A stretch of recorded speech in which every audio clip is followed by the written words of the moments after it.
છેલ્લે બદ્રીનાથથી આગળ ભારતનું છેલ્લું ગામ માણા. તમે ગયા હોય તો ખ્યાલ હોય, નકર તમારી કૃપા અને દ્વારકાનાથની કૃપાથી અમે ત્યાં સુધી જઈ આવ્યા છે. સ્વર્ગનો જે કેળો છે. ધીરે ધીરે આગળ જતા સરસ્વતીના નદીના કિનારા પર પાંડવોને સામે કિનારે જવા માટે દ્રૌપદીને થોડો ભય લાગ્યો. ધીમે પહાડ ઉપાડી મોટી શિલા પહાડ સમાન અને નદી ઉપર મૂકી દીધી. આજે ને ભીમપુલ કહેવામાં આવે છે. તમે બદ્રીનાથ જાઓ તો 3 કિલોમીટર એનાથી આગળ માણા ગામના ઓલી બાજુના છેડે ભીમપુલ આવે છે. ત્યાંથી આગળ ધીરે ધીરે જતા રહ્યા. અને હવે 5 ગાંડો બરફના પહાડો ઓળંગતા જઈ રહ્યા છે.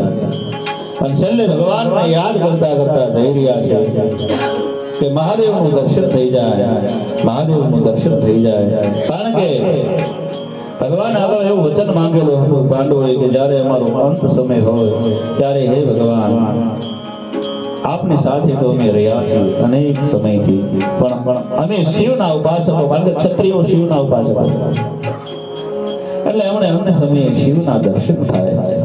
ત્યારે એ વખતે ભગવાને કહેલું કે જ્યારે તમે સ્વર્ગ રોહિણી જાઓ, અમારે હાડ ગાળવા માટે જાઓ, એ વખતે તમને એક પશુનું ટોળું સામું મળશે. અને એ પશુનું ટોળું સામું મળે અને એ ભીમસેન એમના પગ નીચેથી જેટલા પશુ હાલે એ એક પણ શિવ નહીં હોય.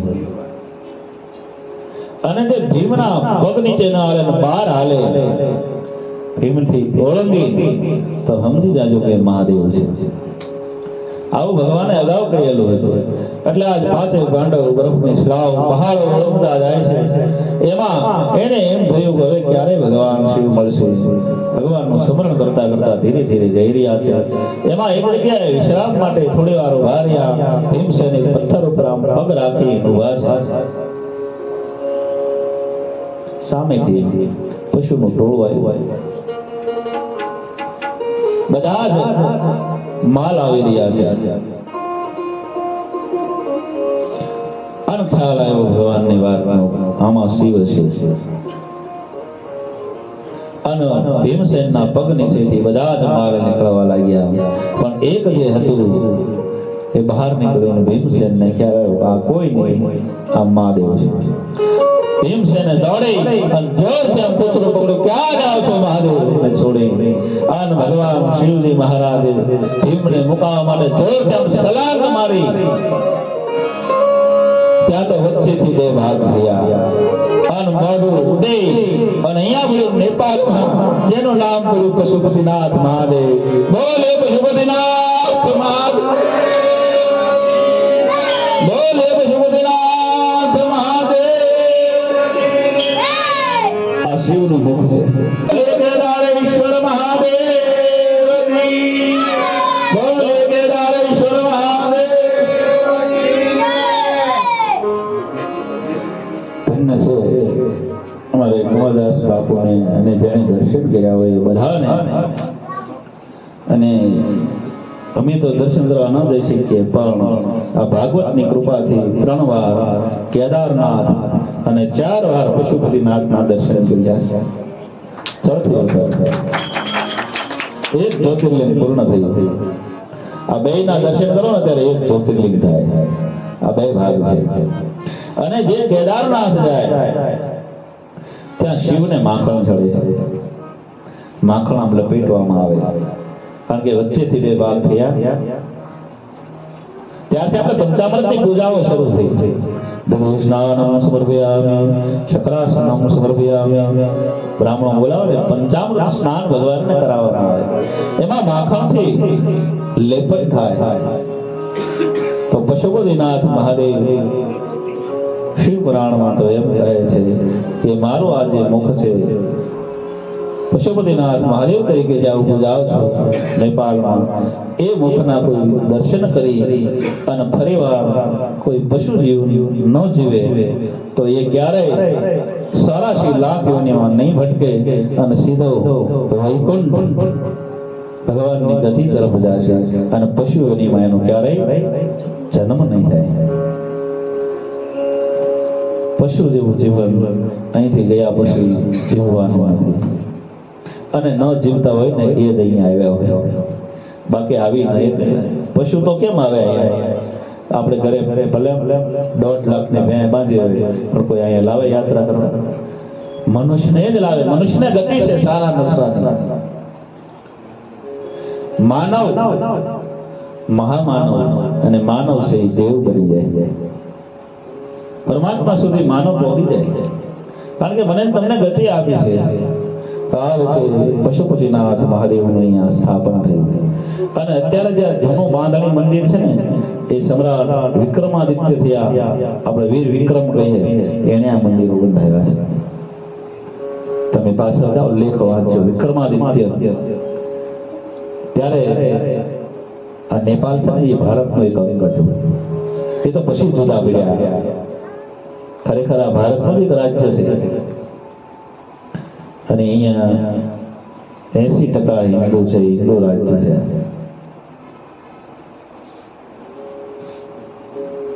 તો પશુપતિનાથના અને છેલ્લે કેદારનાથનો સ્થાપન કરી 5 પાંડવ હિમાલયની અંદર લીન થયા.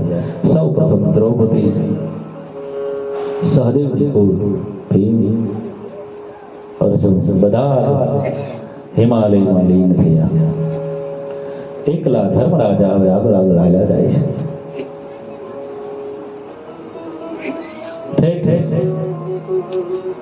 સ્વર્ગના દ્વાર સુધી ત્યારે ભગવાને કહ્યું છે કે તમારે આમાં પ્રવેશ કરવો હોય તો તમારે હારે જે પુત્રો આવ્યું છે ને એને આમાં પ્રવેશ નથી, તમે આવી શકો. અને ધર્મરાજ યુધિષ્ઠિરની પણ એક ટચલી આંગળી ગળી ગઈ હતી. જન્મ્યા પછી આ પૃથ્વી ઉપર 2 માનવ એવા થયા કે હાલી અને ભગવાન સુધી બોલ્યા. એક ધર્મરાજ યુધિષ્ઠિર મહારાજ અને એક અયોધ્યાની ગાદી ઉપર ત્રિશંકુ થયા. એ ત્રિશંકુ પણ સ્વર્ગે ગયા, યજ્ઞ કરાવ્યો હતો એને વિશ્વામિત્ર પાસે. કારણ કે વશિષ્ઠે ના પાડી હતી કે ભાઈ આના દેહે ન જવાય, એટલે વિશ્વામિત્ર પાસે યજ્ઞ કરાયો. અને અહીંથી વિશ્વામિત્રે ચડાવ્યા ત્રિશંકુને. ઉપરથી ધક્કો માર્યો ભગવાને. મનુષ્ય જન્મમાં મૃત્યુ લોકમાં ગયા પછી એના એ દેહ અહીંયા ન આવી શકે, એટલે અધોચ્ચે લટકા. એ વખતે વિશ્વામિત્રે પોતાના તપના બળથી હાથમાં આદળે કીધું બીજું વૈકુંઠ ખડું કરું. આખી કથાઓ બીજું વૈકુંઠનું નિર્માણ કરીશું. મારો મોકલેલો મારો શિષ્ય પાછો ન ભરે. આ મંજૂરી લીધી હાથમાં. ત્યાં તો વશિષ્ઠ બાપજી, સપ્તઋષિઓ, બ્રહ્માદિક દેવતાઓએ આવી કહ્યું કે વૈકુંઠ બે ન હોય, એક જ હોય. પરમાત્મા એક જ હોય, બે ન હોય.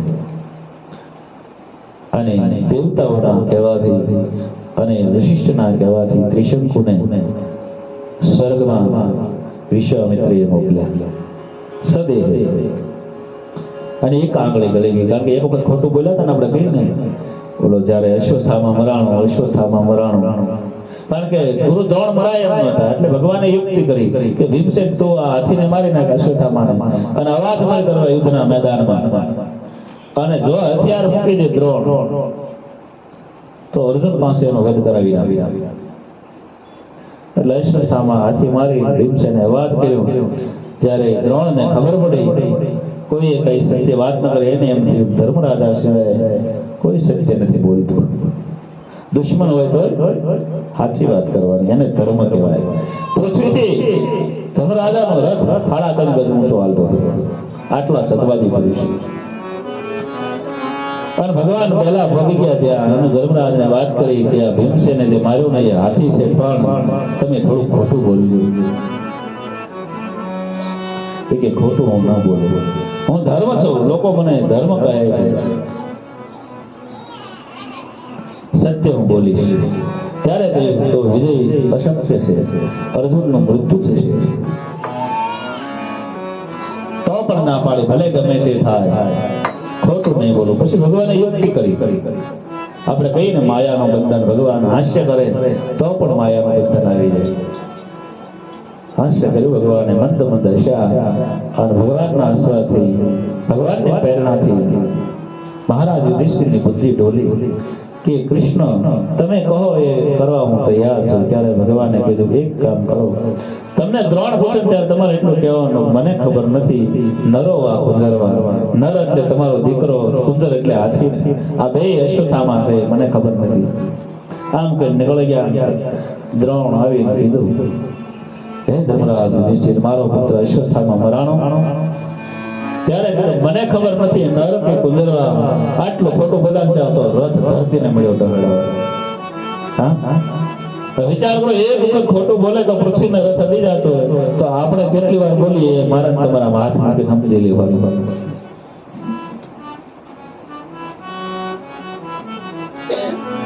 એક વખત ખોટું બોલ્યા તો ધર્મરાજની એક આંગળી ગળી ગઈ.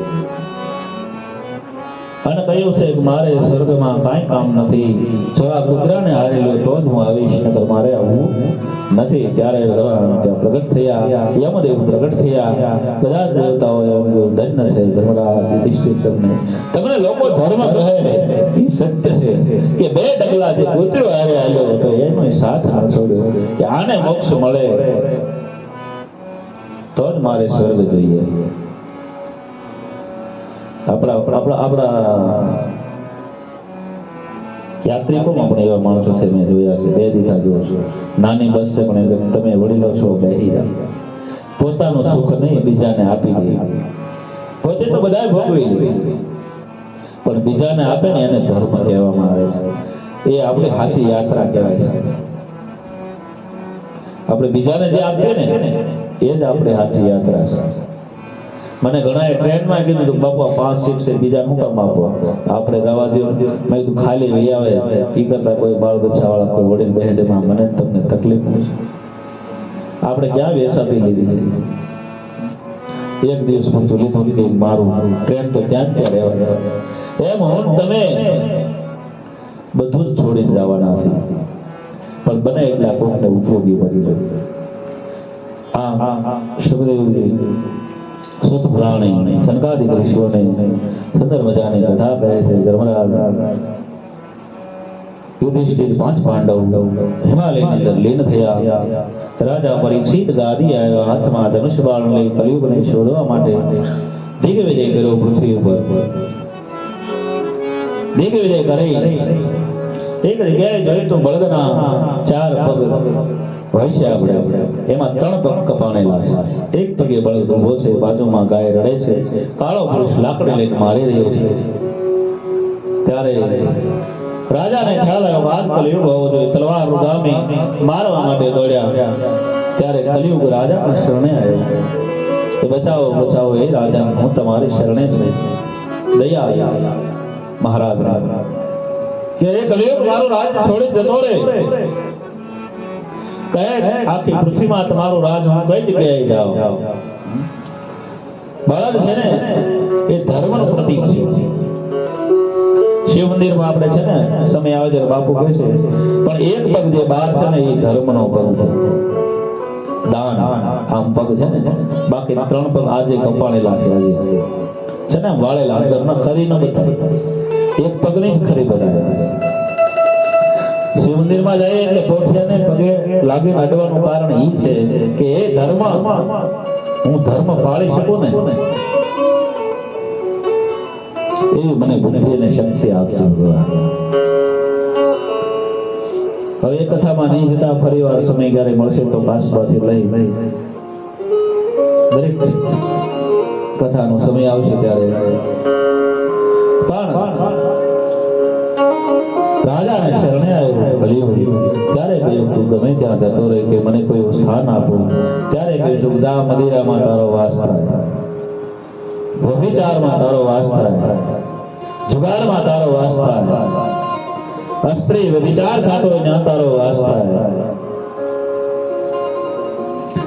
કલિયુગ કલિયુગ કહે મહારાજ આ તો ચારે ખરાબ છે.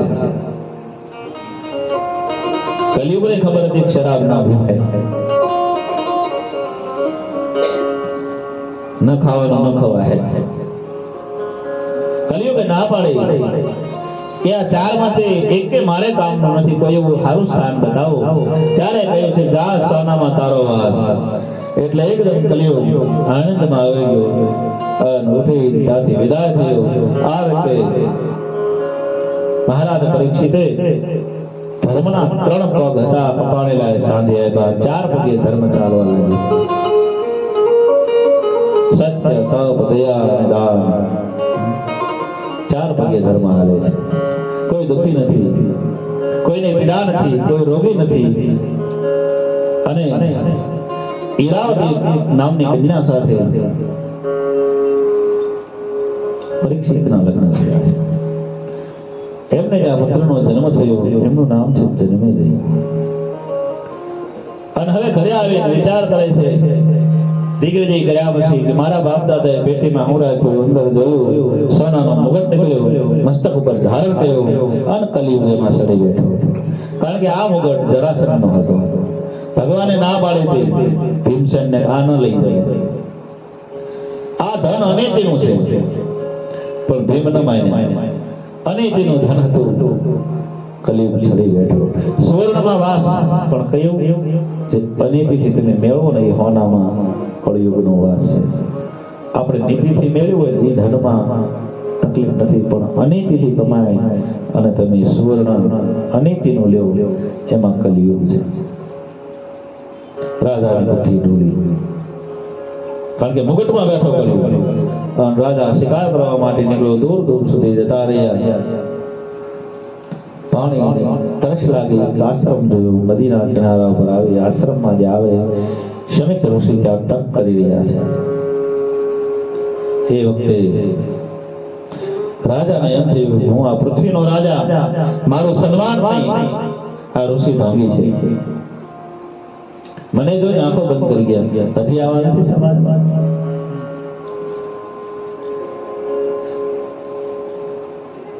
જયંતિભાઈને કીધું કે એવો નેગેટિવ વિચાર જ ના કરો. એવા હોય એને એવો વિચાર આવ્યા છે. સારા વિચાર હંમેશા કરવા જોઈએ. પણ આને એમ વાત પોતા સાધુ પછી નથી હતા. ભાઈ બાવાઓ પાસે કેમ કાંઈ છે? તમારી પાસે મીટર છે એને માપવાનું ખોટા છે. આજે વિચારે નજર કરી, ચારે બાજુ મરેલો સરખો પડ્યો તો લઈ તીરથી ઉઠાવી ઋષિના ગળામાં નાખી અને રાજા ત્યાંથી જતો રહ્યો. ઋષિએ આંખો ઘરે આવીને જ્યાં રાજાએ મુગટ ઉતાર્યો ત્યાં તો વિચાર બદલ્યો, કલિયુગ જતો રહ્યો. હું આ પૃથ્વીનો રાજા, હું આ દેશનો રાજા, અને મેં એક સાધુનું અપમાન કર્યું, એક સંતનું અપમાન કર્યું, એક ઋષિનું અપમાન કર્યું. પસ્તાવો મળ્યો થવા. અને આ બાજુ કૌશિકી નદીની અંદર ઋષિ બાળકો નાહી રહ્યા હતા. અને એને કોઈ ઋષિ બાળકોમાં શૃંગી શમિકના પુત્ર એને કોઈએ કહ્યું તમારા પિતાના ગળામાં કોઈ મરેલો સર્પ નાખ્યો. હાથમાં જળ લઈ અને પ્રતિજ્ઞા કરી અને આમ શ્રાપ આપ્યો કે જેણે મારા પિતાના ગળામાં મરેલો સર્પ નાખ્યો છે એને આજથી 7મા દિવસે તક્ષકો હણી, 8મે દિવસે તક્ષક નાદ કરશે. શ્રાપ આપ્યો.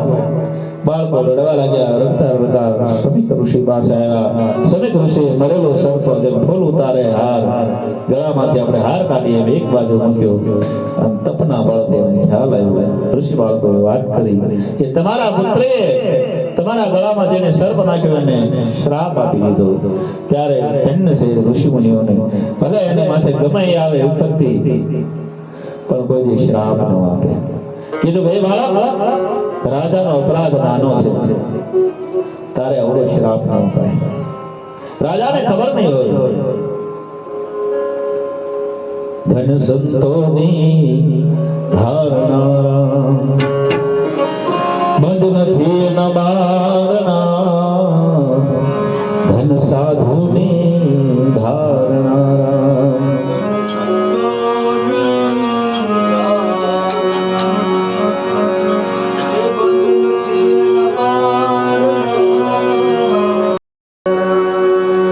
કલંક રે ભોગને માટે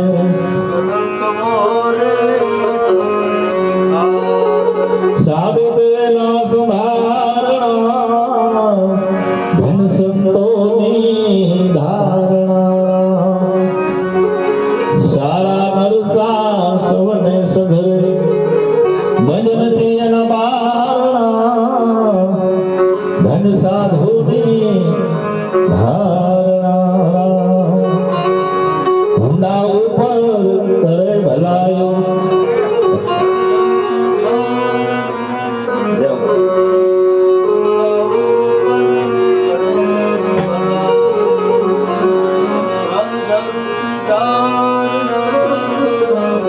ધન સંતોની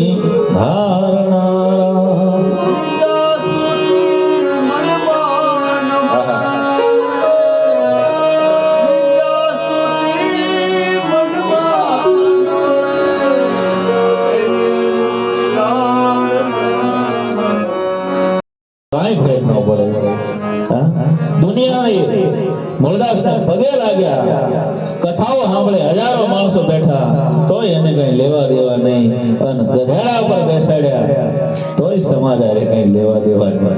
એને તો ઠાકર આરે લેવા દેવા નહીં. એને જે પગે લાગી કે ઠાકર સાચી વાત તો તું જાણે છે. એટલે કીધું હુંડા ઉપર કરે ભલાયું, ધોળા ને ગમડીઓનો વરસાદ પર ખરો વરસાદ વરસાયો, અરે ખાવડાઓના હાર પહેરાયા તોય સાધુ જગ્યા નહીં. સારા નરસા સૌને સંગ. એક સમય એવો હતો જેમ આપણે કોરોના હતા ને એમ રક્તપિત્તના રોગ હતા. એ રક્તપિત્તના રોગ થાય ને એને ઘરેથી કાઢી ત્યાં સુધી છે જમના ડોશીને તો આપણે ગોપનાથના દરિયામાં જ મસ્ત ધારા છે ત્યાંથી પધરાવવામાં આવ્યા, અને ધન્ય છે ભારતના મહાન સાધુ રવાડી સમાજમાં જન્મ લીધો. ધન્ય છે દેવીદાસ બાપુને, જેને પરમને અંદર જઈ અને બધા અન્નનો અનક્ષેત્ર બાંધે. અત્યારે તો હાલે છે અન્ન પણ, અને તેથી એને કોથળાઓનો પરમ બાંધ્યો. બધા જ જેને કાઢી મૂકે એ રક્ત પેથીઓને લાવી બાપુ પોતે લીમડાના પાણી ઉકાળી સાફ કરીને નવરાવે તો એની વાત હોય. સારા નરસા સૌને સંઘરે બંધ નથી એના મારણા, ધન સાધુની ધારણા. સાધુ કોઈ જાતિ નથી અમારે બાપુ કહે, સંત બગારી બાપુ કહે. સાધુ ખેડૂત પણ હોઈ શકે, હળ હાલતો કામ કરતા પણ એક સાધુ હોઈ શકે. સાચા હૃદયથી ભગવાનને ભજતો, સત્યના માર્ગે હાલતો એ દરેક સાધુ છે. જન્મે ભલે ગમે જાય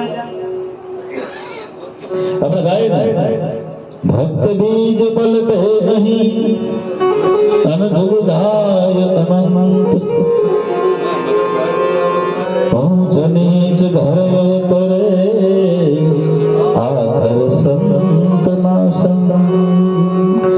દલિત સમાજમાં જન્મા પણ રોહિદાસ સમાન મહાન સંત, જેને ગંગા પણ એનું કયું કરે, એનું કડું હાથોથી ગંગા પણ લે. ભલે ને દલિત સમાજમાં જન્મા તો શું થયું, મહાન સંત.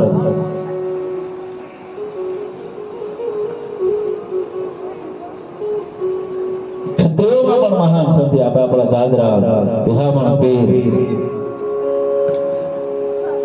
એને કહ્યું હે બાળક, રાજાને અવળો શ્રાપ નાખો, જાઓ સાવધાન કરો. આવી રાજાને સાવધાન કર્યા કે તમને એક શાપ ઋષિ બાળકોએ આપ્યો, આજથી 7મા દિવસે તમને તક્ષક નામ કરડશે. ત્યારે રાજાએ કહ્યું ભલે મને શ્રાપ આવ્યો, મારા જેવા પાપીને આ સજા યોગ્ય છે. એકદમ પોતાના પુત્રને રાજ વ્રત કરી અને આવ્યા છે અનશન વ્રત લઈ ગંગાના કિનારે. હવે આ કાયાનું કેમ કલ્યાણ થાય? હું અને તમે બધાય પરીક્ષિત છીએ, અને મારું તમારું બધાનું મૃત્યુ 7 દિવસમાં છે.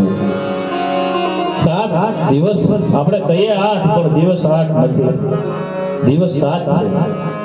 એમાં 7મે દિવસે જ આપણને કરડશે, પણ કયો કયો દિવસ છે એ હરિને ખબર છે. તમે બધાએ એક દિવસ નક્કી છે. પરીક્ષિતને તો એવી ખબર હતી 7 દિવસ, આજથી 7 દિવસ, આજથી 7 દિવસ કાળ મને નહીં મારી હતી, 7 દિવસ પછી મારું મૃત્યુ. મને તમને તો ઈ ખબર નથી કે ક્યારે શું બનવાનું. હા, ખબર આપણને કાંઈ ખબર નથી. તો એના પહેલા કાળ આવે, તક્ષક આપણને પરણે દંશને એના પહેલા ભગવાનનું ભજન કરી લેવું, બને એટલું સદગર્મ પુણ્ય દાન કરી લેવું, કાંઈ હરિએ આપ્યું હોય તો સદગવારે વાપરી લેવું, બાકી કાળ કોઈને નહીં છોડે. અનશન વ્રત લઈને આવ્યા ઋષિમુનિઓને ખબર પડી, બધા જ ઋષિમુનિઓ ગંગાને કિનારે આવ્યા. ઋષિમુનિઓને જ્યાં મહારાજ પરીક્ષિત પ્રશ્ન પૂછી રહ્યા છે કે મનુષ્યનો અંત સમય નજીક હોય ત્યારે કયા મંત્રનો જાપ કરાય અને 7 દિવસ માત્ર મૃત્યુને બાકી છે તો મારે ભગવાનને કેમ પમાય?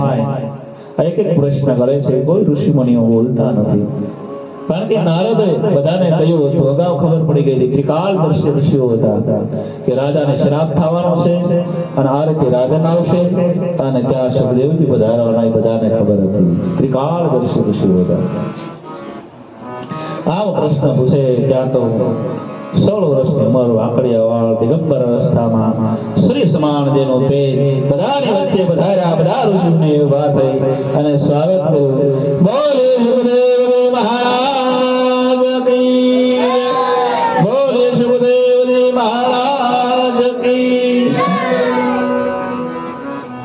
ખબર પડી જાય એવો પુરુષ આવે, સુંદર મજાનો બેસવા માટે દિવ્ય સિંહાસન એમના પર બેસવા હતું. અને બધા જ પ્રશ્નો રાજા પરીક્ષિત કરે છે. અને હવે રાજા પરીક્ષિત અને સુખદેવજી મહારાજ સુંદર મજાનો શ્રીમદ ભાગવત કથા સંભળાવી રહ્યા છે. એમાં મનુષ્યનું કર્તવ્ય શું, વિરાટ પુરુષનું વર્ણન કર્યું, ભગવાનની ભક્તિની વિશિષ્ટતા શું, ભગવાનના 24 અવતારની કથા કહી કે ભગવાન આ પૃથ્વી પર અનેક વખત આવ્યા છે. જબ જબ હોય ધર્મ કે હાની, ધર્મ કે હાની, બાળય સુર અધમય અભિમાની.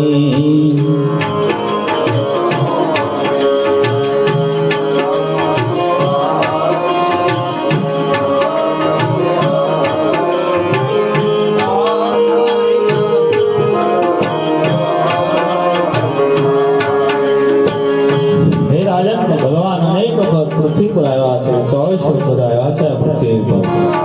સનત કુમારનો અવતાર લીધો છે ભગવાને, વરાહ અવતાર લીધો છે, નારદ અવતાર લીધો છે, હંસ અવતાર ભગવાને લીધો છે, યજ્ઞ નારાયણનો અવતાર લીધો છે, વામન અવતાર લીધો છે, વરાહ અવતાર લીધો છે. આમ ભગવાન 24 વખત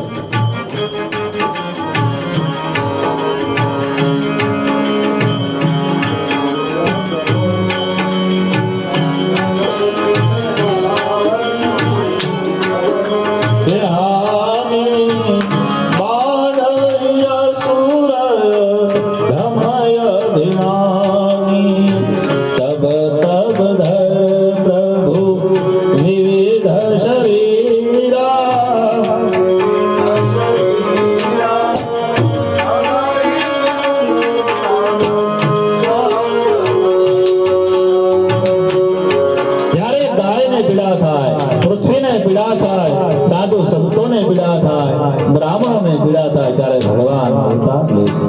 આમ 24 અવતારની કથા કહી, બ્રહ્માના તપની કથા કહી, હરિદર્શનની વિદુરની ઝૂંપડીએ ભગવાન આવ્યા હતા એ કથા કહી, બ્રહ્માની તામસી સૃષ્ટિ, માનસી સૃષ્ટિ, 10 પ્રકારની બ્રહ્માની સૃષ્ટિ, એ બધાનું વર્ણન કર્યું અને જય વિજયની કથા કહી. અનેક કથાઓ કહેતા કહેતા ભગવાન સુખદેવજી મહારાજ આપણને જે ગમે છે ત્યાં આપણે જતા રહીએ, કારણ કે કથા તો હજી કદાચ 1 મહિનો હાલે તોય ના ન ભૂખે. 1 મહિનો કદાચ આપણે બે ટાઈમ કથા કરીને કોઈ ન્યા ન ભોગાય, પણ આપણે પહેલેથી નક્કી કર્યું છે કે મને તમને દોષ ન લાગે એટલે જેમ ગંગાજી હોય એક સમગ્ર ગંગાને ન પીવાય આપણે તો બે ખોબા આપણે એમાંથી કોઈ પાણીની બોટલ ભરી એમ આ તો કથા ગંગા છે, એમાંથી આપણને ગમે ત્યાંથી બે ખોબા જળ લઈ લઈએ કે મને તમને દોષ ન લાગે. આપણે કહીએ ફ્રૂટની લારીએ જાય આપણે જે લેવાનું હોય એ લેવાય. પછી ઘણા માણસો એવા હોય ભાવ બધાને પૂછી લે પણ લે ખાલી કમર કાકડી જ. તો આપણે તો લેવાનું છે લઈ લઈએ. 10મા સ્કંદની અંદર સુખદેવજી મહારાજ રાજા પરીક્ષિતને કહી રહ્યા છે, હે રાજન,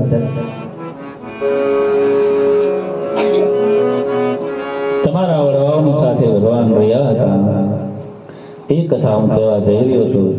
તો આપને ભૂખ તરસ કઈ લાગ્યું હોય તો આપ જલપાન કરી લો. ત્યારે કહ્યું નહીં ગુરુદેવ, આપ મને ભગવાન શ્રી કૃષ્ણની કથા કહો. ત્યારે સુંદર મજાની કથા કહે છે. મથુરાની અંદર યાદવ મુરાદ છે, મહારાજ ઉગ્રસેન ત્યાં છે, એમના પુત્ર કંસ,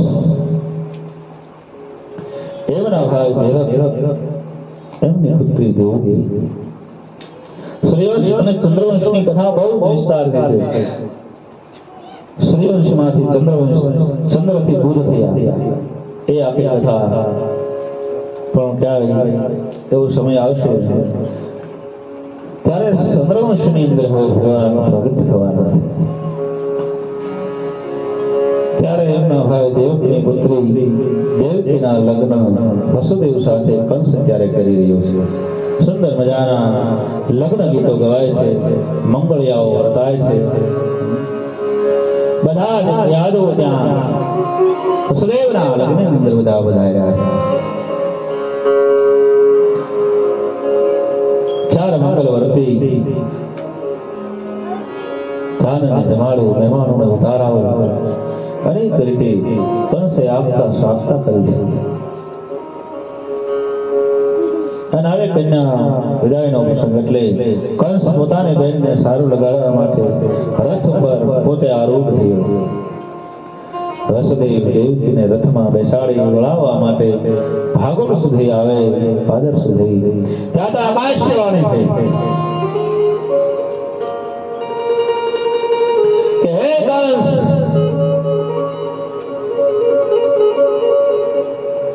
જે તારી બહેન દેવકી અને વસુદેવના લગ્ન કરી તું તેને વળાવવા જઈ રહ્યો છો,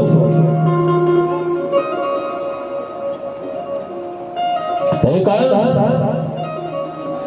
એનું આઠમું સંતાન તારો કાળ છે, તારો કાળ છે, તારો કાળ છે.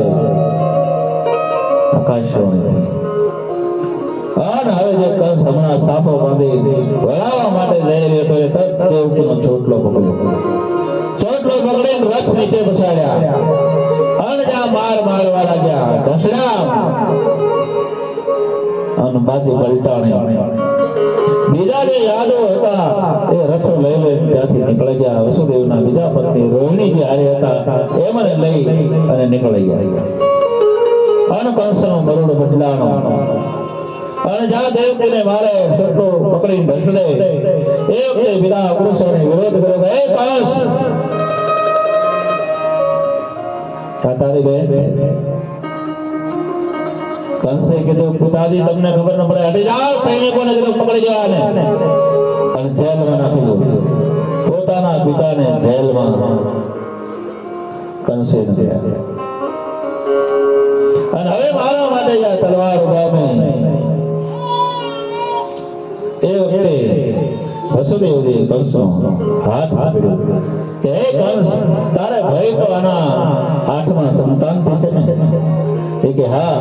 તો જા, તને વસુદેવ વચન આપે છે કે દેવકીના પેટે જેટલા બાળકો જન્મે હું તને સુપ્રત કરીશ. શ્વામાસ્ત્રી હત્યા કરે છે અને વસુદેવ સત્યા પુરુષ હતા એટલે કંસને વિશ્વાસ આવ્યો, પણ એને કીધું કે આ બંનેને જેલમાં નાખી દો, કારાગારની અંદર, હાથ પગની અંદર લોઢાની પેઢીઓ પહેરાવી. અને હવે સમય પસાર થવા લાગ્યો. સમય જતા એક બાળકનો જન્મ થયો. એક બાળકને લઈ આવી અને વસુદેવજી વચન પ્રમાણે કહ્યું, લો આ એક બાળક જન્મ્યું છે. કંસે હાથમાં લઈ રમાડ્યું, બાળકને હસતું જોયું અને પાછું સુપ્રત કર્યું કે મારે આનાથી ક્યાં ભય છે, મારે તો આત્માથી ભય છે. પાછા જેલમાં લઈ આવી દેવકીને આપ્યું, લે આ બાળક કંસે નથી માર્યું. દેવકી અંદરથી આનંદ કરે છે, ગમે એમ કે મારો ભાઈ છે, ગમે તેમ તો મારો ભાઈ, જો મારા બાળકને ન માર્યું. આમ બાળકને વાલ કરે અને આ બાજુ દેવતાઓને ખબર પડી. નારદ ઋષિને પ્રેરણા થઈ, નારદ ઋષિ ગયા મથુરામાં. નારદનું સ્વાગત કર્યું. કંસે બેઠા. પછી કંસને વાત કરી, મેં કઈ તો વાત સાંભળી છે કે આકાશવાણી. હા, કંસ ગયા, આકાશવાણી થઈ, 8મું સંતાન દેવકીનો મારો કાળ છે. તો નારદ કે અત્યારે કઈ બાળકનો જન્મ થયો? કે હા, એક બાળકનો જન્મ થયો. તો મારી નાખ્યું કે ના કંસ, તને કઈ ખબર નથી પડતી? કેમ કેમ કેમ? કે આ ફૂલ છે, આ ગણ તો આની પાંખડી કેટલી છે? તો ગણી 1 2 3 4 5 6 7 8. આમાંથી ગણ 1 2 3 4 5 6 7 8. આ બાજુથી ગણ 1 2 3 4 5 6 7 8. આ બાજુથી ગણ 1 2 3 4 5 6 7 8. આ બાજુથી ગણ 1 2 3 4 5 6 7 8. અન કંસે બાજુ ગુણાયું. આમાં મને કઈ ખબર ન પડે.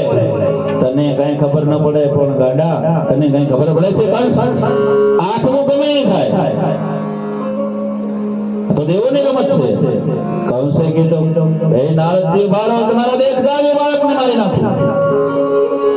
નારદને થયું આ પાપ મારી માતા છે. શ્રીમન નારાયણ, શ્રીમન નારાયણ.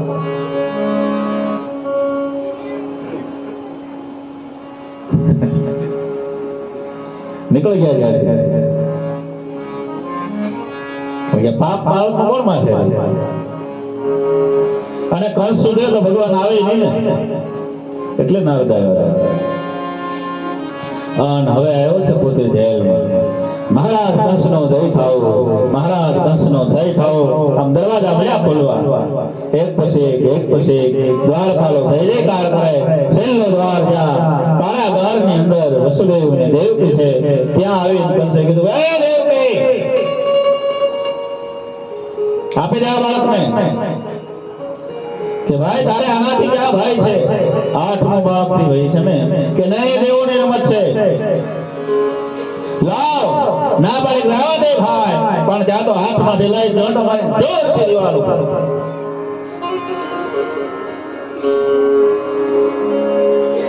બાળક મરણ શરણ ચિત્કાર કરતું મૃત્યુ થયું. અને વળી પાછા પહેરાઓ લગાડ્યા, વળી દરવાજાઓ બંધ થયા. સમય જવા લાગ્યો. વળી બીજું બાળક થયું. વળી કંસને ખબર પડી. વળી કંસ આવે, વળી હાથમાં બાળક લઈ જોરથી શિલા ઉપર પસારે. 1 બાળક, 2 બાળક, 3 બાળક, 4 બાળક, 5 બાળક અને 6 બાળકો કંસે મારી મારી.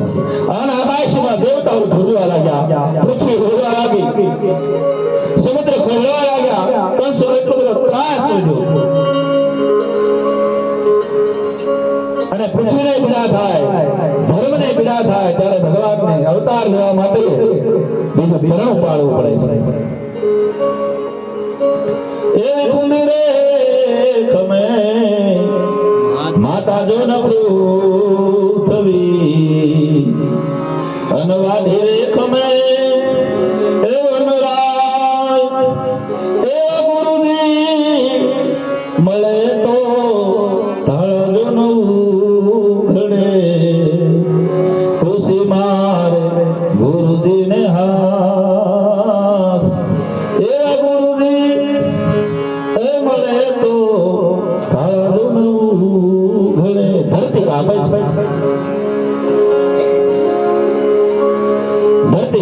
પડે દેવતાઓ પાસે દેવતાઓને ગયું છે દેવતાઓ કહે છે કે મને કઈ ખબર નથી બ્રહ્મા પાસે ગયા બ્રહ્માજીએ કહ્યું મારી બુદ્ધિ ઉપર પણ કંસની અસર થઈ છે શિવજી પાસે ગયા શિવજી કહે છે ભગવાન આવે તો આનો ઉકેલ આપી શકે ભગવાન ક્યાં હશે કોઈ કે ક્ષીર સમુદ્રમાં કોઈ કે સાકેતમાં કોઈ કે ગૌલોકમાં ભગવાનને ક્યાં ગોતવા હરિ વ્યાપક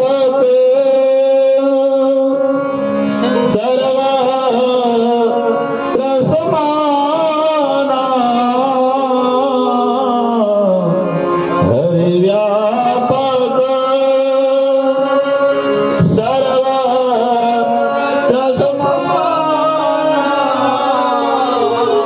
પ્રેમ તે પ્રગટ હોઈ મેં જાના પ્રેમ તે પ્રગટ હોઈ મેં જાના હે દેવતાઓ જ્યાં પ્રાર્થના કરી ત્યાં ભગવાન પ્રગટે ભૂમિ નક્કી થઈ જ્યાં ઉભા ત્યાં જ ભગવાનને પ્રાર્થના શરૂ કરી જય જય સૂર્ય નાયક જન સુખદાયક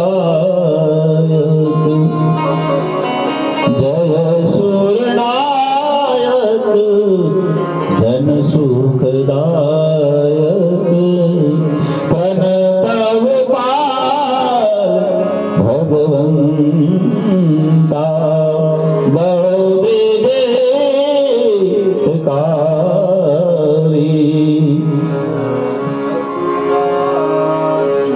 આમ જ્યાં પ્રાર્થના શરૂ થઈ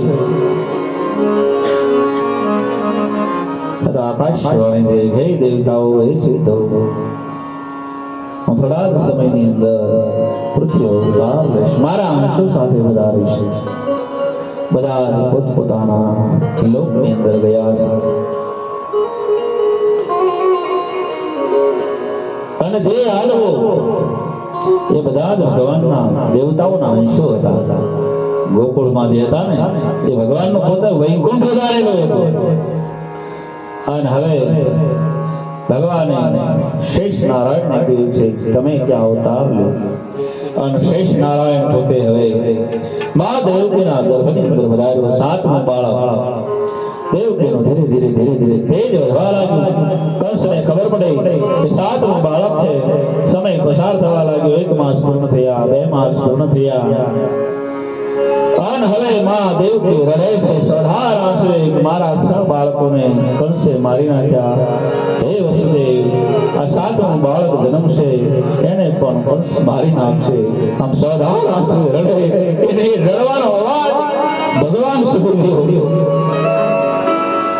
અને ભગવાનને ખ્યાલ આવ્યો ભગવાન મનોમન વિચાર કરે કે જો આ સાતમા બાળક તરીકે માના ગર્ભમાં બલરામ શેષ નારાયણ જે પધાર્યા એને જો મારી નાખશે કંસ સાતમા બાળકને જો કંસ મારશે તો હવે માં દેવકી જીવતા નહીં રહે અને જો માં દેવકી જ ન રહે તો ભગવાન કહે હું અવતાર ક્યાં લઈશ હું કોના પેટે જન્મીશ ભગવાનને આજ પણ જન્મ લેવો છે પણ માં દેવકી નથી યુગે યુગે નહીં ભગવાન ક્ષણે ક્ષણે પ્રગટે પણ જો માં દેવકી હોય તો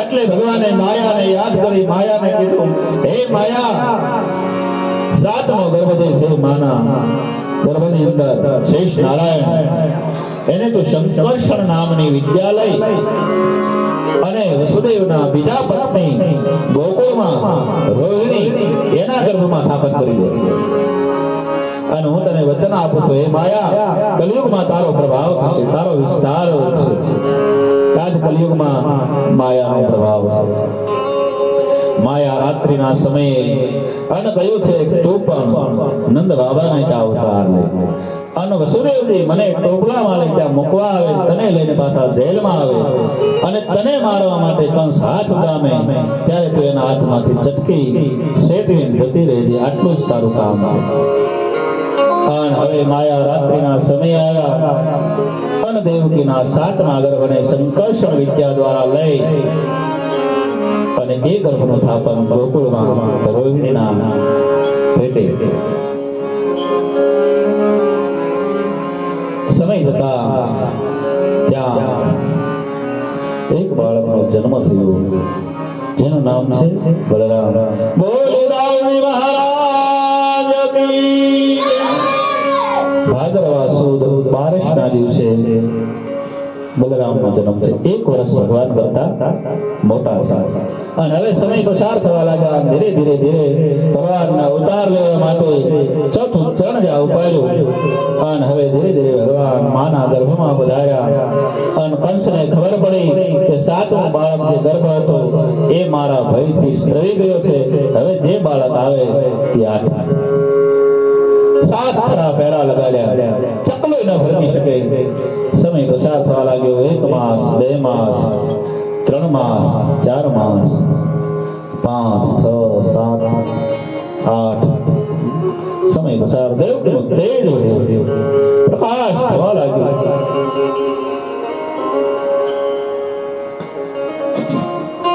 સુમ સુમ બાજે ઘરિયા, सब दिखलाए काना, मेरे घर आए काना, मेरे घर आए.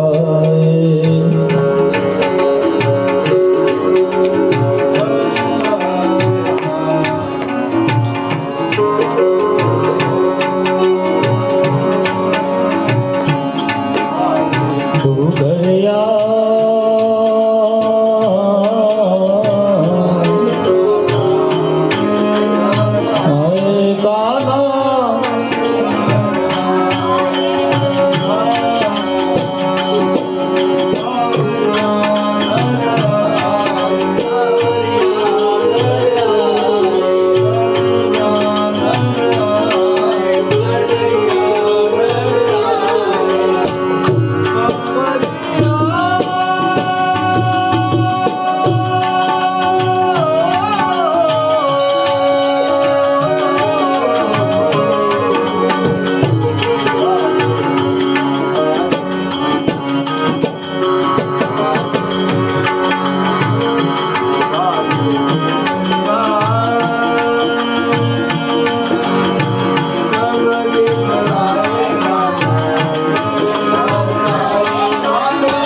को भा